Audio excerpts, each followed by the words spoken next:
Sarah Mitchell stood in the long line at the Department of Veterans Affairs office, clutching a manila folder filled with medical records and benefit forms. The fluorescent lights buzzed overhead, casting harsh shadows across the tired faces of the men and women waiting around her.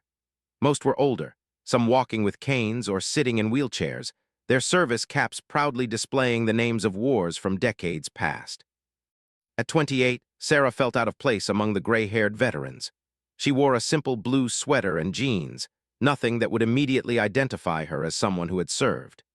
The other veterans barely glanced her way, assuming she was there on behalf of a family member or perhaps lost and looking for a different government office. The woman behind her in line, probably in her 60s with salt and pepper hair, struck up a conversation. "Honey, are you here for your grandfather's benefits? My late husband's paperwork took months to process." Sarah turned and smiled politely. "Actually, I'm here for my own benefits." The woman looked confused, her eyes scanning Sarah's youthful face and civilian clothes. "Oh, I see. Well, good luck with whatever you need help with." Sarah had grown accustomed to these interactions. People saw a young woman with shoulder-length brown hair and kind eyes, someone who looked like she belonged in a college classroom or office building, not on a battlefield. They couldn't see the invisible scars, the sleepless nights, or the memories that sometimes made her hands shake when she heard unexpected loud noises. When her number was finally called, Sarah approached the clerk's window. The middle-aged man behind the bulletproof glass barely looked up from his computer screen as he processed her paperwork. "Purpose of visit today. I'm applying for disability compensation for PTSD and some physical injuries from my deployment." Now he looked up, skeptical. "You'll need to provide proof of service and medical documentation from your time in the military." Sarah slid her DD-214 form through the window slot, along with her medical records. The clerk examined the discharge papers, his eyebrows rising slightly as he read the details. "Combat veteran, deployed to Afghanistan, honorable discharge with commendations for valor under fire." He muttered, comparing the young woman in front of him with the official documents. "This will need to be reviewed by a specialist. Take a seat over there and someone will call you." Sarah found an empty chair in the waiting area, surrounded by veterans from different eras. A Vietnam veteran with a prosthetic leg nodded respectfully once he noticed her military ID card clipped to her folder. An elderly World War II veteran struck up a conversation about his service in the Pacific Theater, and Sarah listened with genuine interest, sharing stories from her own deployment when appropriate. As the afternoon wore on, other veterans began to realize that the quiet young woman wasn't just accompanying someone else. Word spread quietly through the waiting room about the female combat veteran in their midst. Some approached her with curiosity, others with respect, a few with surprise that someone so young and seemingly unscathed had seen active combat. Sarah answered their questions patiently, explaining that she had served as a military police officer in Afghanistan, conducting convoy security missions and base protection duties. She had been in several firefights and had witnessed things that no person should have to see. The physical injuries were healing, but the mental wounds were taking longer to mend. "You don't look like what people expect," remarked an Iraq War veteran who had struck up a conversation with her. "Most folks think all combat vets are men, or if they're women, they must look tough or angry all the time." Sarah nodded, understanding his point. "I get that a lot. People have a certain image in their minds of what a veteran should look like, but we come in all shapes, sizes, and appearances." The conversation was interrupted when a door opened and a woman in a business suit called Sarah's name. "Ms. Mitchell, I'm Jennifer Torres, a Veterans Benefits Counselor. I'll be handling your case today." Sarah followed Jennifer down a hallway lined with motivational posters and American flags. The office they entered was small but comfortable, with two chairs facing each other across a modest desk. Jennifer reviewed Sarah's file carefully, asking detailed questions about her service, her injuries, and her current struggles with civilian life. "I have to ask," Jennifer said gently, "and please don't take this the wrong way, but you seem very composed and put together. Are you sure you're experiencing symptoms severe enough to warrant disability compensation?" It was a question Sarah had faced before, from well-meaning friends and family who couldn't understand how someone who appeared so normal could be struggling internally. She had learned to explain it clearly and without defensiveness. "PTSD doesn't always look the way people think it should," Sarah replied calmly. I function well in structured environments, but I have severe anxiety in crowds, nightmares several times a week, and hypervigilance that makes it difficult to relax or feel safe. I've been receiving treatment from the VA hospital for 8 months now. Jennifer made notes as Sarah spoke, occasionally nodding with understanding. As someone who worked with veterans daily, she knew that trauma could manifest in countless different ways, and that many veterans became skilled at hiding their struggles behind a facade of normalcy. I notice you have several commendations in your file, Jennifer observed. A Bronze Star, a Combat Action Badge, and a Purple Heart. That's quite impressive for someone so young. Sarah felt uncomfortable discussing her military honors. She had never sought recognition for doing her job, and the medals felt heavy with the memory of the events that had earned them. I was just doing what needed to be done. Can you tell me about the incident that led to your Purple Heart? I need to understand the extent of your injuries for the disability assessment. Sarah's hands unconsciously moved to her left shoulder, where shrapnel from an improvised explosive device had torn through muscle and tendon. The physical therapy had restored most of her range of motion, but the shoulder still ached on cold days and sometimes locked up when she was under stress. We were escorting a supply convoy to a forward operating base when our lead vehicle hit an IED, she began, her voice steady but distant. I was in the second Humvee. The explosion flipped their vehicle, and we started taking small arms fire from both sides of the road. I got out to help extract the soldiers from the overturned vehicle and took shrapnel from a second device. Jennifer listened intently as Sarah described the firefight that followed, how she had helped coordinate the defense of their position while wounded, and how she had refused medical evacuation until all her fellow soldiers were accounted for. The story painted a picture of courage under fire that was at odds with the quiet, unassuming woman sitting across from her. And this incident contributed to your PTSD diagnosis. Sarah nodded. That and several other engagements during my deployment. It's not any one event, but the cumulative stress of multiple combat situations, seeing friends injured, and the constant state of alert you have to maintain in a war zone. As their meeting continued, Jennifer found herself impressed by Sarah's articulate description of her experiences and her mature approach to seeking help for her injuries. Too many veterans, especially young ones, tried to tough it out and refused to acknowledge their need for support. I want to fast-track your application, Jennifer said finally. Your military record speaks for itself, and your medical documentation is thorough.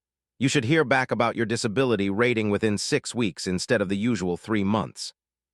Sarah felt a mixture of relief and gratitude. The benefits would help her pay for continued therapy and allow her to take time to readjust to civilian life without the pressure of immediately finding full-time employment. As she prepared to leave, Jennifer handed her a business card. If you ever need anything, or if you want to get involved in veteran advocacy, please call me.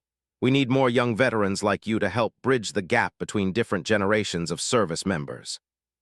Walking back through the waiting room, Sarah noticed that several of the older veterans nodded respectfully in her direction. Word had somehow spread about her Bronze Star and Purple Heart, and she could see a new recognition in their eyes. She was no longer just a young woman in civilian clothes, but a fellow warrior who had earned her place among them. Outside the VA office, Sarah sat in her car for a few minutes before starting the engine. The afternoon had been emotionally draining, forcing her to relive experiences she preferred to keep buried. But it had also been validating in a way she hadn't expected. For the first time since returning from deployment, she felt like her service was truly recognized and understood by people who mattered. As she drove home to her small apartment, Sarah reflected on the long journey from the dusty roads of Afghanistan to the bureaucratic halls of the VA office. She was no longer the scared young soldier who had enlisted at 18, looking for direction and purpose. The woman she had become was stronger, more resilient, and more determined to build a meaningful life from the experiences that had shaped her. The tattoo on her ribs, hidden beneath her sweater, bore the names of the 3 soldiers from her unit who hadn't made it home. It was a private memorial that she carried with her everywhere, a reminder of why she had survived and what she owed to those who hadn't been as fortunate. Few people knew about the tattoo or its significance, but it was as much a part of her identity as her military decorations or her veteran status. Sarah's story was far from over. The benefits application was just one step in her ongoing journey of healing and readjustment. But for the first time in months, She felt hopeful about the future and confident that she could build a life that honored both her service and her potential as a civilian. The sun was setting as she pulled into her apartment complex, painting the sky in shades of orange and purple that reminded her of sunrises in the mountains of Afghanistan. For a moment, the memory brought a stab of pain, but then it faded into something more manageable. She was learning that healing didn't mean forgetting, but rather finding ways to carry her experiences without being overwhelmed by them. As she climbed the stairs to her second-floor apartment, Sarah began mentally preparing for her evening routine: a quiet dinner, some reading, and the relaxation exercises her therapist had taught her. It was a simple life, perhaps unremarkable to outside observers, but it was hers, and she was learning to find peace in its predictability and safety. 3 months had passed since Sarah's visit to the VA office, and her disability claim had been approved with a 70% rating. The monthly compensation provided enough financial stability for her to focus on her recovery without the immediate pressure of finding work. She had started attending group therapy sessions and had begun volunteering at a local animal shelter, finding that caring for abandoned pets gave her a sense of purpose while she navigated her transition to civilian life. On a crisp November morning, Sarah received an unexpected phone call from Jennifer Torres at the VA office. "Sarah, I have an unusual request," Jennifer began.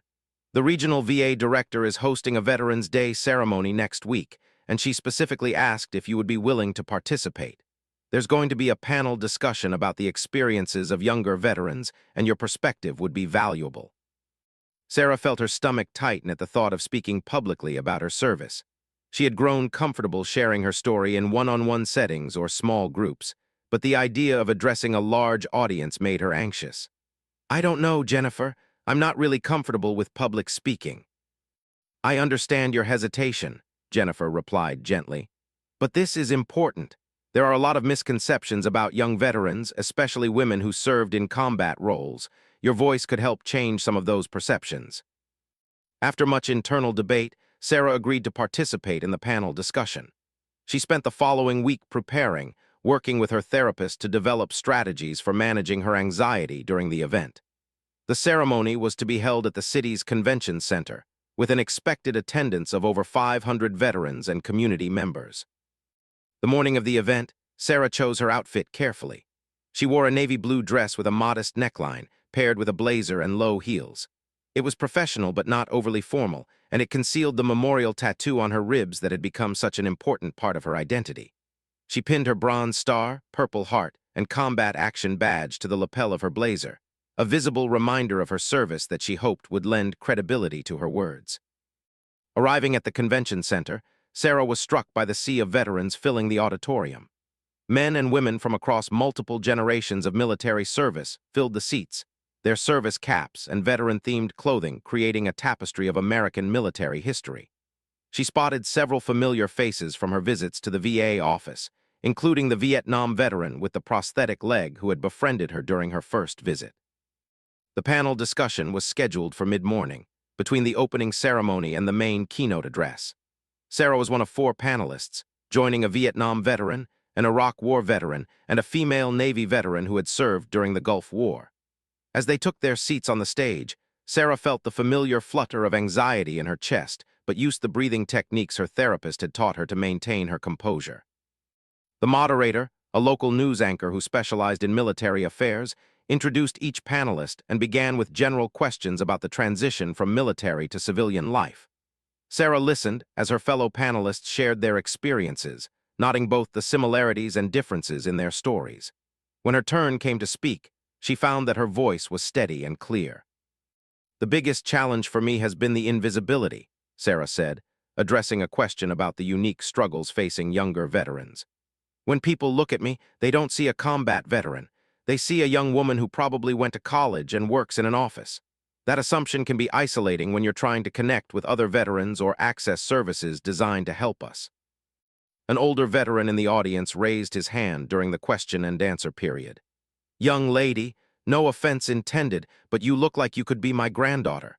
How do we know you actually saw real combat and aren't just claiming veteran status for the benefits?"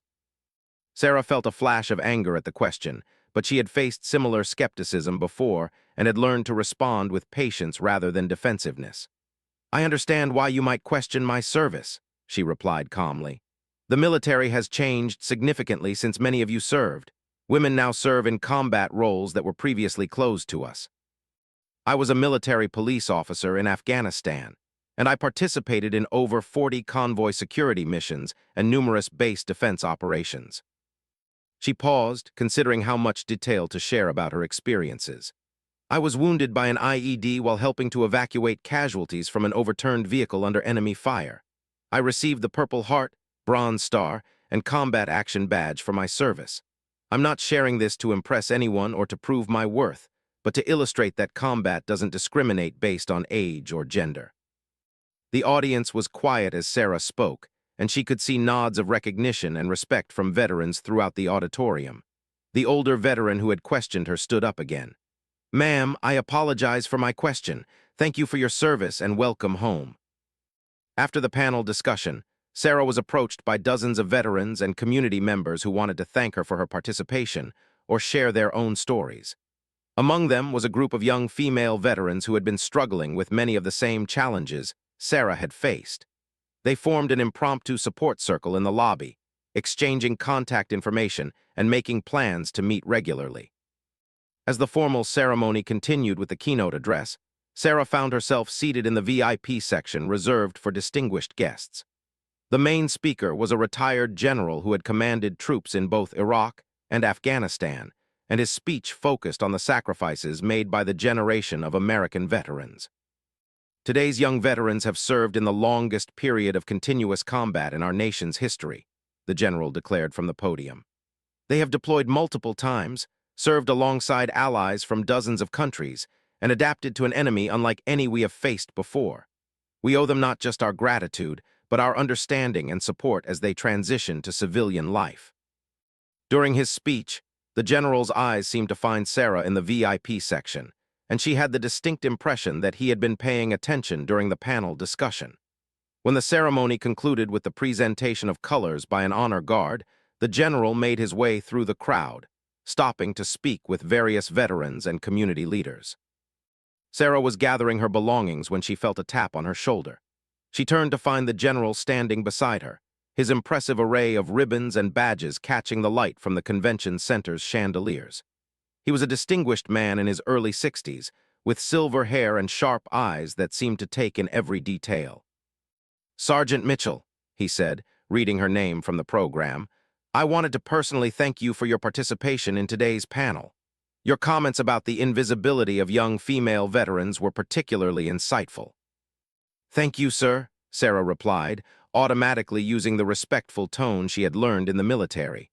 "It was an honor to participate." The general studied her for a moment, his experienced eyes taking in the decorations on her blazer and the confident way she carried herself despite her obvious discomfort with the attention. "Tell me, Sergeant, what are your plans now that you're back in civilian life? Are you considering a career in veteran advocacy or public service?" Sarah had been asked this question many times since her discharge, and she still didn't have a definitive answer. "I'm still figuring that out, sir. Right now I'm focusing on my recovery and trying to determine where I can make the most meaningful contribution." "Recovery is important," the general acknowledged. "But from what I observed today, you have a gift for articulating the experiences of your generation in a way that bridges divides between different groups of veterans. That's a valuable skill." Their conversation was interrupted by the general's aide, who reminded him of his schedule for the rest of the day. Before leaving, the general handed Sarah his business card. "If you ever decide you're interested in working on veteran policy at the federal level, please give me a call. We need more voices like yours in Washington." As the convention center emptied, Sarah reflected on the unexpected turns her day had taken. She had arrived nervous about speaking in public and left with new connections, a growing support network, and the recognition of a respected military leader. The experience had been emotionally challenging but ultimately empowering. Walking to her car, Sarah was joined by Jennifer Torres, who had attended the ceremony and watched Sarah's participation with professional pride. "You were amazing today," Jennifer said. "I think you reached a lot of people who needed to hear your message." "It felt good to be able to represent younger veterans," Sarah admitted. "I know there are thousands of us who feel overlooked or misunderstood, If sharing my story helps even a few of them feel less alone, then it was worth the anxiety. On the drive home, Sarah thought about the general's offer and what it might mean for her future. She had never seriously considered a career in policy or advocacy, but the idea was beginning to appeal to her. Her military experience had taught her the importance of mission and purpose, and perhaps this could be her new mission, helping other veterans navigate the challenges she had faced herself. That evening, Sarah called her parents to tell them about the day's events. They had been supportive throughout her military service and recovery, but they still worried about their daughter's well-being. Hearing the enthusiasm in her voice as she described the ceremony and the connections she had made reassured them that she was finding her way forward. "We're so proud of you, sweetheart," her mother said over the phone. "Not just for your military service, but for the strength you've shown in rebuilding your life." As Sarah prepared for bed that night, she carefully removed her medals from her blazer and placed them in the small wooden box where she kept her military mementos. The weight of the decorations in her hands reminded her of the day she had earned each one. But for the first time in months, those memories felt more like sources of strength than sources of pain. The memorial tattoo on her ribs was still there, still a constant reminder of friends lost and sacrifices made. But now it was joined by new purposes and possibilities. Sarah was beginning to understand that her service hadn't ended with her discharge from the military. It had simply taken on a new form. She was still serving, just in a different uniform and with different weapons. Her voice, her story, and her determination to help others who walked the same difficult path. 6 months after the Veterans Day ceremony, Sarah found herself sitting in a congressional hearing room in Washington, D.C., preparing to testify before a House subcommittee on veteran affairs. The journey from that local VA office to the halls of Congress had been swift and unexpected, propelled by the general's recommendation and her growing reputation as an advocate for younger veterans. The hearing room buzzed with activity as staff members prepared microphones and arranged documents.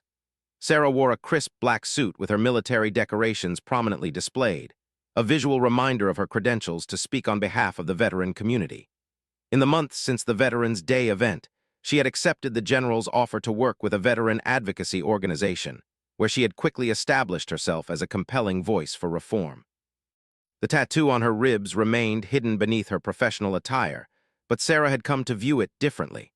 What had once been a private memorial had evolved into a source of strength, reminding her daily of the responsibility she carried to speak for those who could no longer speak for themselves. The names etched into her skin were not just memories, but a call to action. As committee members filed into the hearing room, Sarah reviewed her prepared testimony one final time. She had spent weeks researching and writing, focusing on the specific challenges facing young veterans and the gaps in current support systems. Her goal was not to criticize the VA or Congress, but to present constructive solutions based on her personal experience and the stories of hundreds of other young veterans she had met. The committee chairman, a silver-haired congressman from Texas who was himself a Vietnam veteran, called the hearing to order. Today we will be examining the unique challenges facing the generation of veterans, those who served in Iraq and Afghanistan. Our first witness is Ms. Sarah Mitchell, a former Army sergeant who served with distinction in Afghanistan and now advocates for veteran services reform. Sarah approached the witness table, her heels clicking on the polished floor. The formal setting was intimidating, but she drew on the confidence she had developed through months of public speaking and advocacy work. As she adjusted the microphone, she noticed several committee members reading through copies of her military record that had been provided in advance. Chairman Wilson, Ranking Member Davis, and distinguished members of the subcommittee, Sarah began, her voice clear and steady. Thank you for this opportunity to testify about the experiences of young veterans transitioning to civilian life. I appear before you not just as an individual veteran, but as a representative of the nearly 3 million Americans who have served in Iraq and Afghanistan over the past 2 decades. Sarah's testimony was comprehensive and personal, weaving together statistics about veteran unemployment and suicide rates with specific examples from her own experience and those of veterans she had met through her advocacy work. She spoke about the assumption that young veterans are resilient and adaptable, which often masked the very real struggles many faced with mental health, employment, and social reintegration. The invisible nature of many modern war injuries means that young veterans often slip through the cracks of support systems designed around more visible disabilities, Sarah explained. A young woman suffering from PTSD may not look like what people expect a combat veteran to look like, and this disconnect can prevent her from receiving the help she needs. During the question and answer period, Congressman Martinez from California asked about the effectiveness of current VA programs. Sarah's response was measured but honest. The VA has made significant improvements in recent years, particularly in mental health services. However, there are still substantial barriers that prevent many young veterans from accessing care. These include long wait times, geographic limitations for rural veterans, and cultural barriers that make some veterans reluctant to seek help. Representative Johnson from Ohio, a former Marine, pressed Sarah on specific recommendations for improvement. Ms. Mitchell, if you could wave a magic wand and change 3 things about how we serve young veterans, what would they be? Sarah had anticipated this question and was ready with a thoughtful response. First, I would implement mandatory transition assistance programs that extend beyond the current brief sessions. Young veterans need ongoing support as they navigate the first several years of civilian life, not just a few days of workshops before discharge. Second, I would establish peer support networks that connect new veterans with those who have successfully transitioned. The power of veteran-to-veteran mentorship cannot be overstated, particularly when it comes to overcoming the stigma associated with seeking mental health treatment. Third, I would create specialized programs that address the unique needs of different veteran populations.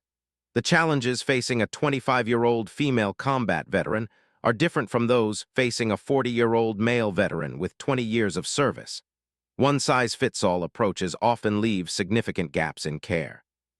As the hearing progressed, Sarah noticed that her testimony was resonating with committee members from both parties. Several took detailed notes, and a few nodded in agreement as she spoke about specific policy recommendations. The bipartisan nature of veteran issues had always been one of the most encouraging aspects of her advocacy work. During a brief recess, the general who had first encouraged Sarah's advocacy work approached her in the hallway outside the hearing room. He had been observing from the gallery and wanted to congratulate her on her testimony. "Sergeant Mitchell, you've come a long way from that nervous young woman at the Veterans Day ceremony," he said with a smile. "Thank you, sir. Your encouragement made all the difference," Sarah replied. "I never imagined I would be testifying before Congress about veteran issues." "Leadership often emerges in unexpected ways," the general observed. "Your willingness to share your story and fight for others has already made a significant impact. I've been hearing your name mentioned in veteran policy circles across Washington." When the hearing resumed, the final questions focused on implementation timelines and funding mechanisms for Sarah's recommendations. She had done her homework and was able to provide specific cost estimates and pilot program proposals that demonstrated her serious commitment to practical solutions rather than just identifying problems. As the hearing concluded, Chairman Wilson thanked Sarah for her testimony and service. "Ms. Mitchell, your insights today have been invaluable. I can assure you that this committee will carefully consider your recommendations as we work on veteran affairs legislation."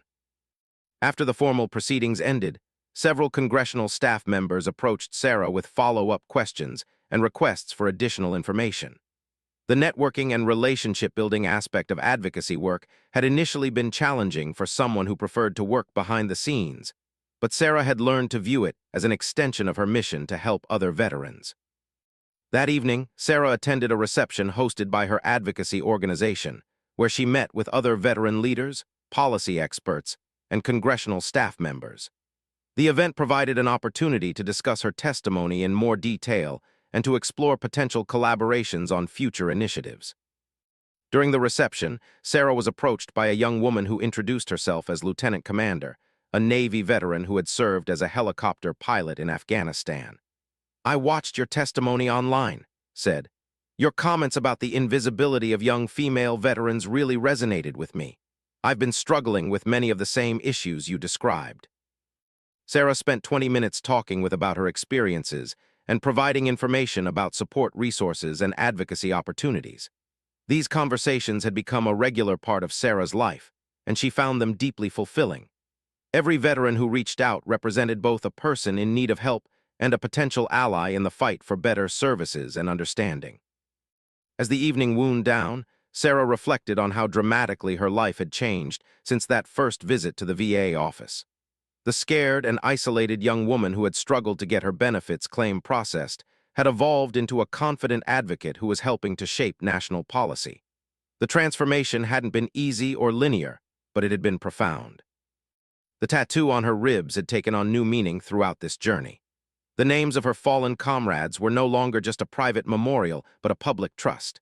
Every speech she gave, every testimony she delivered, every young veteran she helped was a way of honoring their memory and ensuring that their sacrifices contributed to something larger than themselves. Flying back to her home city the next day, Sarah gazed out the airplane window at the patchwork of fields and cities below. She thought about all the young veterans living in those communities, many struggling with challenges similar to those she had faced. Her work was far from finished, but she now had the platform and resources to make a real difference in their lives. The general's business card, now worn and creased from frequent handling, remained in her wallet as a reminder of the moment her advocacy journey had truly begun. But she no longer needed his encouragement or validation to continue her mission. Sarah had found her own voice and her own sense of purpose in this new phase of her service to others. Back home, Sarah resumed her regular routine of therapy sessions, advocacy work, and volunteer activities at the animal shelter. The stability and predictability of her civilian life provided the foundation she needed to continue her public work without becoming overwhelmed by the emotional demands of constantly reliving her military experiences.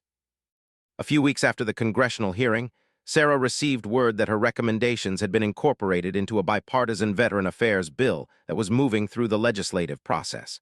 The knowledge that her testimony might lead to concrete changes in policy was gratifying, but she also understood that advocacy work required patience and persistence. Real change happened slowly, measured in small victories and incremental improvements rather than dramatic breakthroughs. Sarah's story had come full circle from that first day at the VA office when she had felt invisible and misunderstood.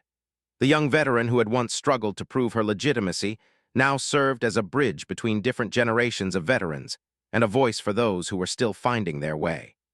The tattoo that had once been hidden beneath civilian clothes now carried the weight of public responsibility, but it was a burden she bore gladly. The future stretched ahead with new challenges and opportunities. Sarah knew there would be more hearings, more speeches, more young veterans to help, and more battles to fight in the ongoing effort to improve support for those who had served. But she also knew she was no longer fighting alone. She had found her tribe, her mission, and her voice. The transformation from invisible veteran to national advocate was complete, but the work of service continued in its new form.